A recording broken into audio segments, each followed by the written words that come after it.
channel. In this video, we're going to go into a little more detail about some of the things that I talked about in my previous video. So if you haven't seen that one, I'll put the link in the description box below so you can check that out. So for today's video, we're going to get into the complications that I talked about in my previous video that happened in my first pregnancy with my daughter and why they are relevant to my recurrent miscarriage diagnosis now.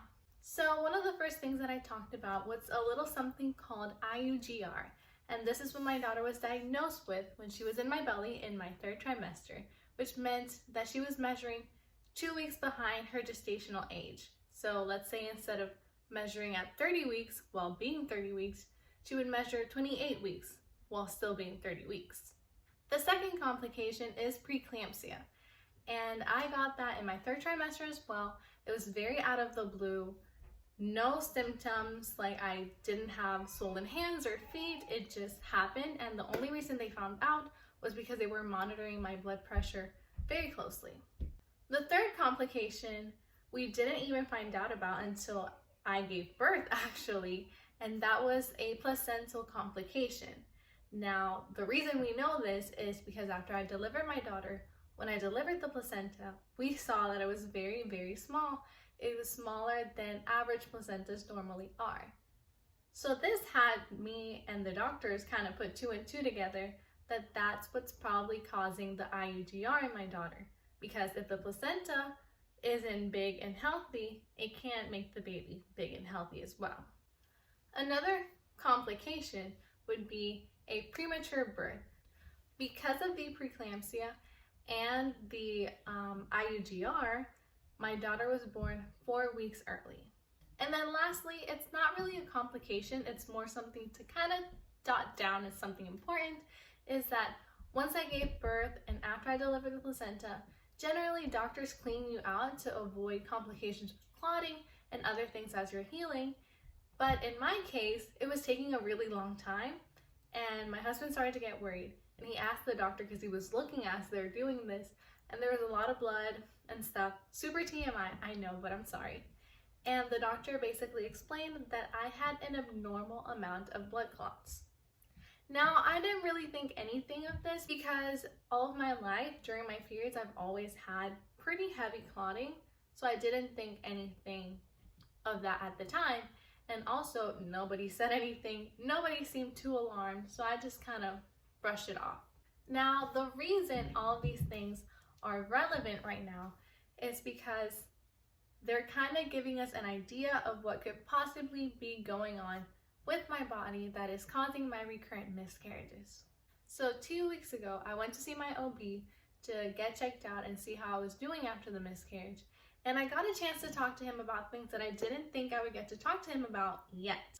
One of the things we went over was my family's history with recurrent miscarriage. And for my family's privacy, I'm not going to go into too much detail about that, but it is something pretty common in my family. Also, there's a few cases of autoimmune disorders, so I figured that was an important thing to bring up to my doctor. Having said all of that, after I discussed that with him and told him everything, he kind of had like a light bulb moment and he was like, I think I may know what's wrong. Of course, we don't know for sure yet and won't know for sure until after I get all of my testing done and we get all the results in. Now, the reason I thought that this could possibly be the cause is because I went searching on Google, which I don't recommend. Don't get all your information from the internet. But the only reason I kind of was like, maybe this is it, is because this specific condition kind of would explain everything that went wrong with my first pregnancy and everything that's happened since. So on paper, it just makes sense. Now, the name of said thing is something called antiphospholipid syndrome, also known as APS. Now it says APS is an immune system disorder that increases the risk of blood clots. So basically, some people would call it a blood clotting disorder. Now here's a list of all the ways that this specific condition can affect pregnancy and women. Number 1, recurrent miscarriage. Number 2, late miscarriage. Number 3, stillbirth. Number 4, premature birth. Number 5, preeclampsia. Number 6, placental complications. And number 7, fetal growth restriction. Now, if you remembered what I talked about in the beginning of the video, you probably heard some things mentioned again in this list. And that's because out of the 7 things in this list, I've experienced 5 of them. The only 2 that I have not experienced are late miscarriages and stillbirth.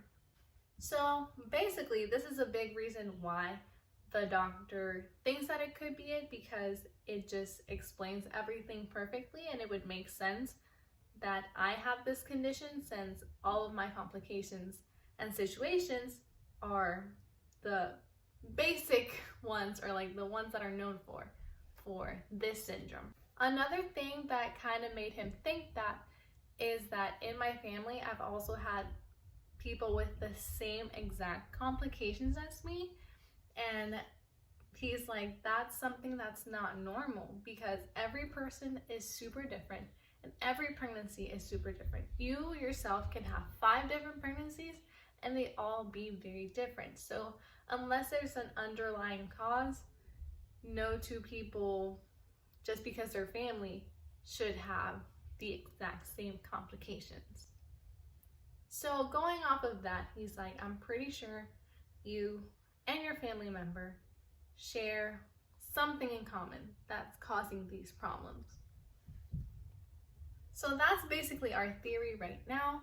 Like I said, we still have to wait until we get testing done and get our results and see what exactly it is. It could be that, it could not be that. We may not even find an answer, which I'm praying that that's not the case.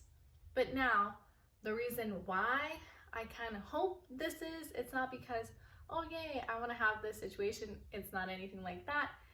It is just one of the more easily treatable causes of recurrent miscarriage. And obviously, for me, I do want to have more kids if possible.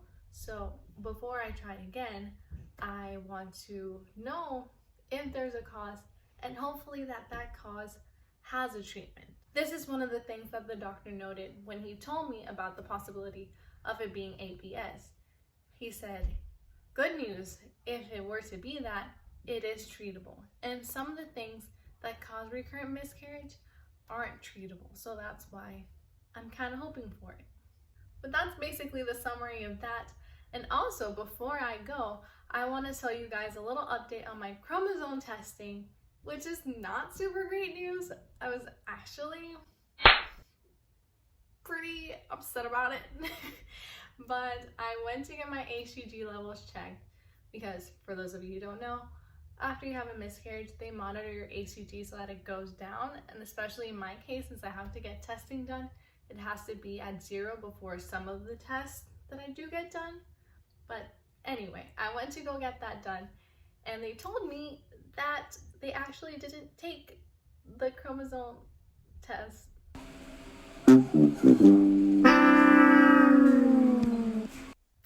Yeah, they did not do that. And I've been here sitting for 2 weeks thinking, oh, only 2 more weeks, we'll get the results, and first step is done.